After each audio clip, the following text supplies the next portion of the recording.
Hey, everybody. Welcome to another episode of the Rocket Chiro podcast, a business and marketing podcast for chiropractors. We're going to talk about buying a chiropractic practice today and just some things to keep in mind. I know that a lot of chiropractors don't buy someone else's practice, but there is a percentage of chiropractors who find themselves in that situation, or they're looking to buy a practice or hoping to buy a practice. And I thought it would be great to create a podcast where I just talk about the pros and cons of that, and then just give you some tips, some things to keep in mind, some things that you might want to consider if you're buying someone else's practice that may save you some headaches down the road. Now, I will say this is not an all-inclusive list. There's probably 15 or 20 other things that are probably core things that you should keep in mind. But these are the things that I wanted to talk about today. And I think it'll be helpful for chiropractors that are looking to buy a chiropractic practice. Now, before I get too far into that, I do want to say if you are looking to improve your website in the coming year, or you're looking to improve your Google rankings, go to rocketchiro.com and request a free practice assessment. I'll take a look at your current website. I'll take a look at your current SEO, give you some recommendations, give you some tips, tell you how you compare, kind of show you how you compare to other chiropractors in your area. And we can talk about what to do from there. No obligation, no pressure with that. Also, if you are recently graduated, or you are have been out for a little while and you're feeling a little overwhelmed with the business side of being a chiropractor, and you want to put yourself in an environment where you can learn and you can grow, and it's a little more structured than what you'll get with podcasts and kind of random YouTube videos and stuff like that, then check out my Next Step program. It's affordable. It's designed for chiropractors. It's for chiropractors who are getting started, or chiropractors who are feeling a little bit stuck with the business side of things. It's a great thing. There's no contracts or obligations with it. I feel super strong about the value that Next Step has to offer for chiropractors who are getting started or feeling a little bit stuck. So check that out at rocketchiro.com. Now, this came across my table recently because someone across my table. I think across my plate is the expression.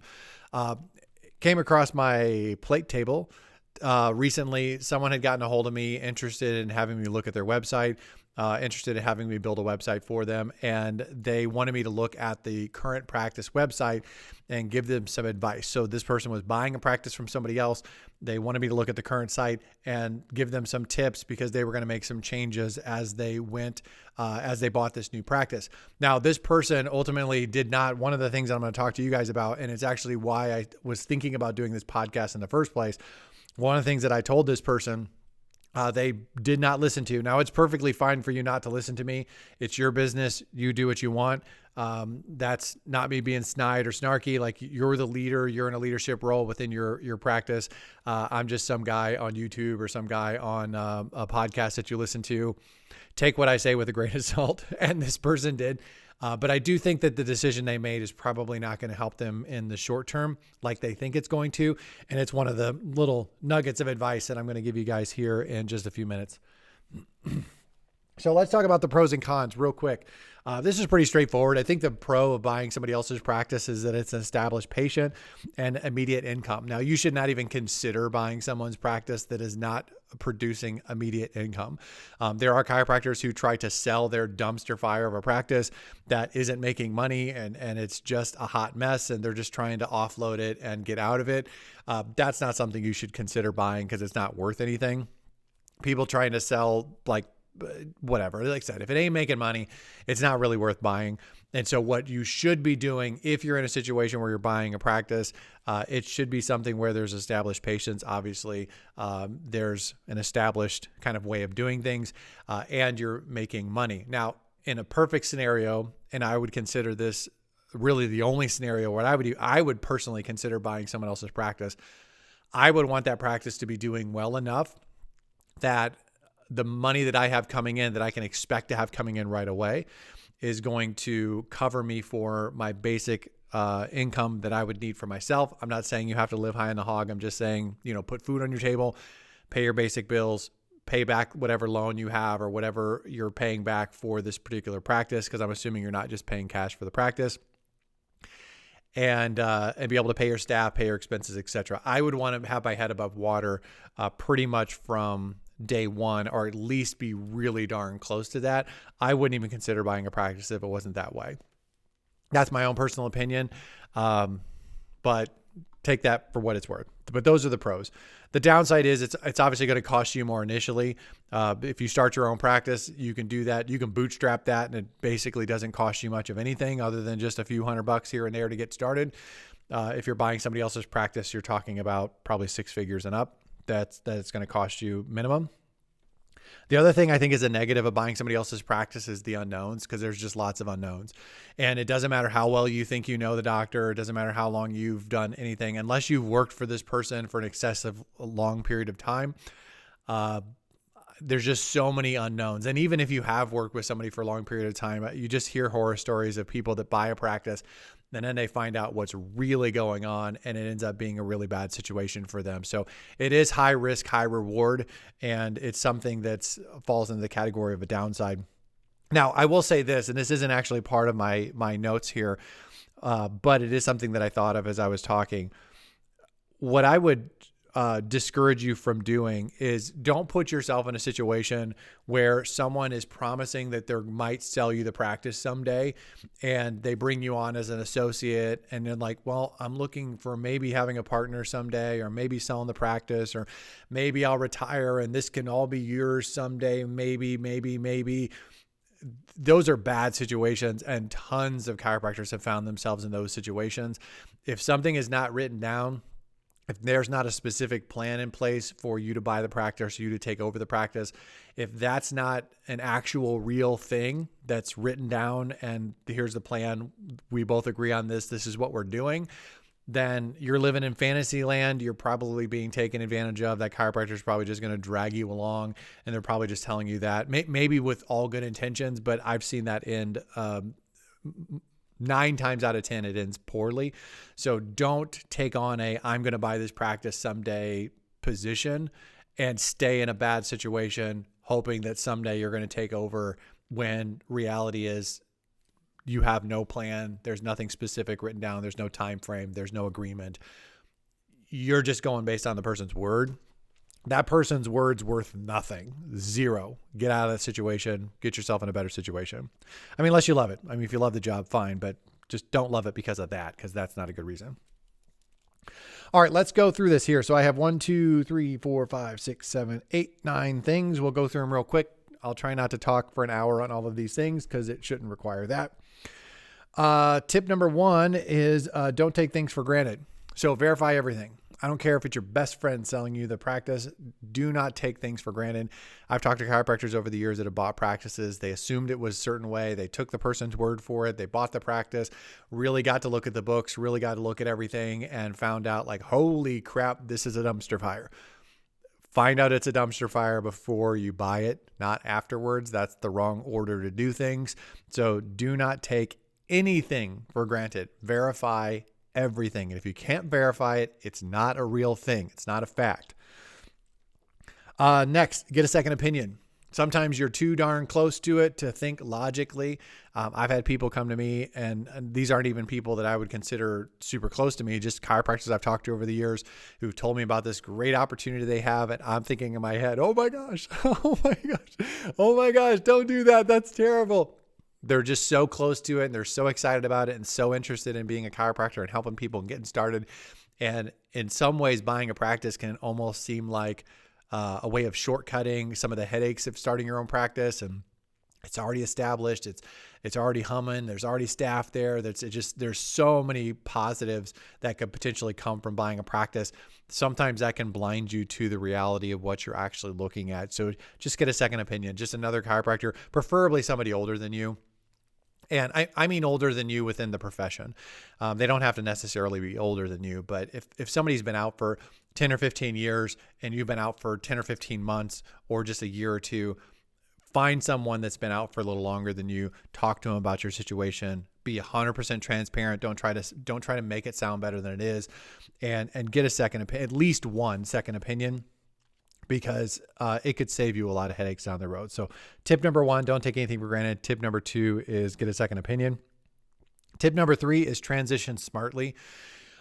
Make sure that what you need to understand about chiropractic practice, and you probably all know this anyway, but patients get really attached to their chiropractor. They get really attached to the way someone communicates, how someone's hands feel.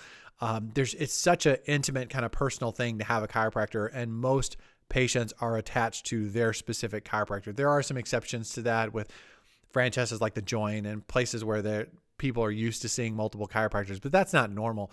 Most people are used to their chiropractor and they prefer their chiropractor. And if you're going to come in and buy that practice, it makes a ton of sense to just transition more smoothly. If that doctor that you're buying from is not willing to stick with you over a 3-month, 6-month period, or maybe even more, where they're introducing you to the patients, letting you get involved with those patients, hands-on, kind of a slower process, and onboarding you in that way. If they're not going to transition that way and they're just planning on selling it and then be like, 2 weeks, I'll let everybody know you're the new guy and I'm out of here, I would not recommend doing that. I would strongly recommend that you have a lengthy transition period that's months, not weeks. Tip number 4 is expect drop-off. I tell chiropractors all the time, when you buy a practice, expect half the people to leave. Now that might be a tad pessimistic, but I think that's, if you expect, now obviously the better you transition, the better fit you are for the practice. There's a lot of factors that are going to go into that. But people leave. They absolutely are going to leave. You are not going to retain everyone that is an active patient currently within that practice. You're just not. There's going to be people that are just, they don't like you for whatever reason. They don't like the way you adjust. They don't like the way you communicate. They don't like the way you dress. They don't like the way you look. They don't like the way you smell. Like, I don't know. There's a million reasons why someone may not like a particular chiropractor. There's no way you're keeping 100% of those patients. People are going to leave, which is also why when I talked about money initially, I would want to have my head above water and I would want to have some margin left over, because I would expect a percentage of those patients to leave. Now, like I said, 50% may be a little bit high, but the pessimistic realist side of me says, hey, expect half the people to leave. And if they don't, that's a blessing. That's wonderful. You did things right. You made a good transition. Things went well. So just expect people to leave, expect to have drop off. Tip number 5, don't buy potential. Potential's not worth anything. Don't pay for it. So when someone comes to you and they're selling you their dumpster fire of a practice, and they're going to be like, I posted a meme about this a few months ago where it was like this old beat up, like turntable, like record player. And it had a note on it that said, doesn't work, but it'd be fun to fix. It's like, if somebody wants to give you a practice that is a dumpster fire and you want to fix it because it has potential, that's fine. Or if somebody wants to sell it to you for really cheap, I mean, like a bag of Cheetos cheap, then maybe. But people that try to sell you on potential, like, this is how we were doing. This is how well we were doing last year before. This is, if you just called this number of people, you would have, you could double the number of people that are coming in. Like, well, the only reason we're slow right now is because we really haven't been marketing. We haven't been calling. We're kind of got some stuff going on in my family life. And it would be really easy to get this practice up to 200 or 300 people a week. And now we're only seeing 50. Don't pay for potential. Like, potential's worth nothing. Like, you're paying for real people, active patients, people that are currently coming in, people that are currently a part of the practice. You're not paying for the practice's potential. Also brings me to point number 6, which is don't buy the past. Active people are the only ones that matter when you're coming up with calculations. A lot of chiropractors also do this, where it's like, hey, we've been in practice for 40 years and we have 40 years worth of dead files that are in the back, and you should pay us for that. Like, this practice is worth more. Granted, we only got, 40 people a week that are coming in here, but we got 17,000 names in the back. That means nothing. That's, maybe some of those people could reactivate. Maybe those people would be willing to come back. Maybe some of those people have been sworn off that practice because they had a bad experience. Like, you have no idea. Those people haven't been in. Those people are dead. They mean nothing. They should not be in your factoring when it comes into whether I should buy this practice or not and how much I should pay for this practice. Don't pay for the past, pay for the present. What is actively happening right now in the practice, that's what matters most. Let's see. 1, 2, 3, 4, 5, 6. Tip number 7. Figure out what everyone does. Figure out how it works. And what I mean by that is this. Now, you could do this before you buy the practice. If you don't do it before you buy the practice, you need to do it immediately after you buy the practice. And that is, if you have staff that are working there, you need them to write down how they do what they're doing, how they're doing it, when they're doing it, why they do it. If the practice doesn't currently have some sort of operations manual where they can show you this is how we do things here, then you need to establish that ASAP. And the reason I say that is because if you have 2, 3, 4 people that are working for you that were trained by the other doctor, you're coming in new, now you're the boss. If that person doesn't like you for whatever reason and they're just like, I've had enough, or maybe it's time for me to retire, or just this is a good time to move on to something else, or Amazon's offering more, whatever reason that someone would change jobs. If that person leaves and you have no idea what they do and you didn't train them, you're up poop creek without a paddle. And so right away, I would say even leading up to buying a practice, I would want the staff to document what exactly they do, how they do it, when they do it, and get some details so that if that person were to all of a sudden magically disappear 5 days after you buy the practice, you have some idea how to replace them and how to train the next person. Otherwise, you're just you are putting yourself in a high risk situation. You are operating without a net. That is not smart. So make sure you figure out how things work in that practice sooner than later. Tip number 8, and this is the one that the chiropractor did not listen to me when I said, and I've given this piece of advice to multiple chiropractors over the years, and that is do not change the name of the practice right away. Some people buy a practice with the intention of changing the name right away. And I totally understand this if the practice is named after the chiropractor. So if I had Kennedy Chiropractic and then someone bought my practice, I could totally see why they would not want that practice named Kennedy Chiropractic. But here's the thing. Part of what you are paying for is the reputation of that business. Part of what you are paying for is that people know that business. Part of what you're paying for is the reputation of that business. And so when other people in the community, other doctors and professionals and whatever, and they were say, hey, go to Dr. Kennedy or go to Kennedy Chiropractic, they may not know that there's a new doctor that took over that practice. So that person may start looking up Kennedy Chiropractic, and they're like, I don't see a Kennedy Chiropractic anywhere. There's no upside. There's very little upside. I shouldn't say there's no upside. If the practice is a dumpster fire, then you probably want to change the name. But then once again, we're back to don't buy a dumpster fire. So if you're buying a good practice with a good reputation, it doesn't make a lot of sense to change the name of that practice right away. Now, 6 months later, a year later, after you've been there for a little while, people know that you're there, then you want to change the name of the practice. I think that's perfectly fine. This chiropractor that I talked to a few months ago, they were buying a practice from a doctor. The practice was branded after the doctor. So I totally understand why you wouldn't want that name on your practice if you buy the practice. But this person completely changed the name, changed the URL, changed the name, changed everything.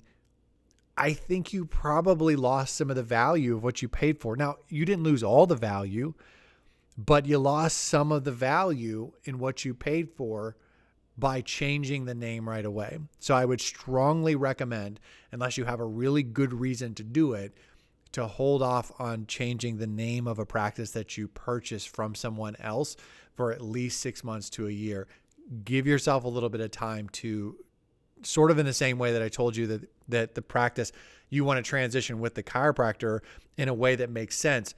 That also goes with the practice name and the reputation within the community. You want to buy a practice that has a good reputation. You want to ride some of that and benefit from some of that reputation, not change it and completely run away from it and lose any value that may have been built up by the name itself. Last thing I want to say is this is tip number 9. It sort of goes along the lines of not changing the name, but it is just a general statement, which is big changes result in big changes. Now, I don't mean this in a positive way. I mean it in a negative way. If you buy a practice and then you go in there and you're like, I'm the boss now, I'm going to change the name. I'm going to manage the staff differently. We're changing our hours. We're changing the staff. We're changing our services. We're not offering this anymore. We're killing the bonuses for our staff, or we're changing the bonuses, and we're changing how much we're paying everybody because we're overpaying this person. If you go in there and you have, I'm trying to figure out a way to say it without it being crude, because the word, it's big energy. I'll just say that.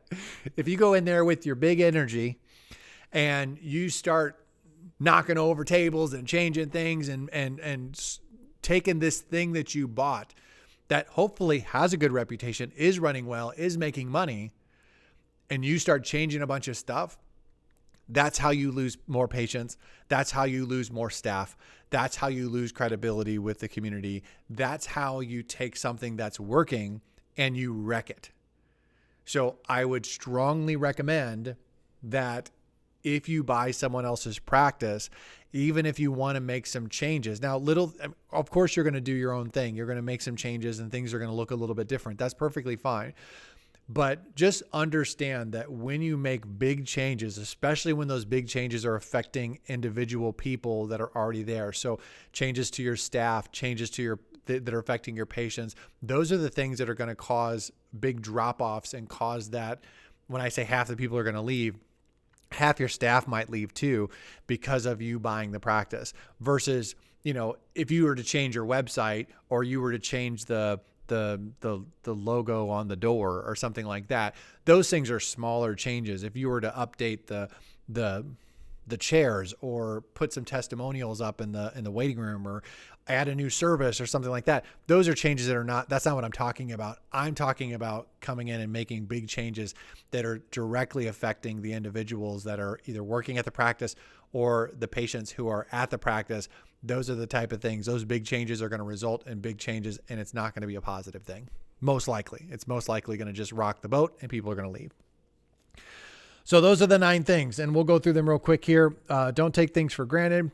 Get a second opinion. Transition smartly. Expect drop-off. Don't buy potential. Don't buy the past. Figure out how things work. Don't change the practice name right away, and big changes will result in big changes. So just take it easy when you buy the practice. Don't go changing too much too soon. So I hope that helps you guys out. I hope that those of you who are thinking about buying a practice, or you're in a process of buying a practice, can listen to this podcast and you can get some tips that'll just save you some headaches and save you some money down the road, because the upside of buying a practice can be great. The downside of it can be absolutely devastating to your career. And so you don't want to find yourself in a bad situation for sure. All right, guys, that's it. I'm going to go ahead and wrap this up. Thank you for listening to the podcast. If you want help with your website and SEO, go to Rocket Chiro and request a free practice assessment. If you want help with your business side of running a practice, check out my Next Step program at rocketchiro.com. I'm out of here. I will talk to you guys on the next episode. See ya.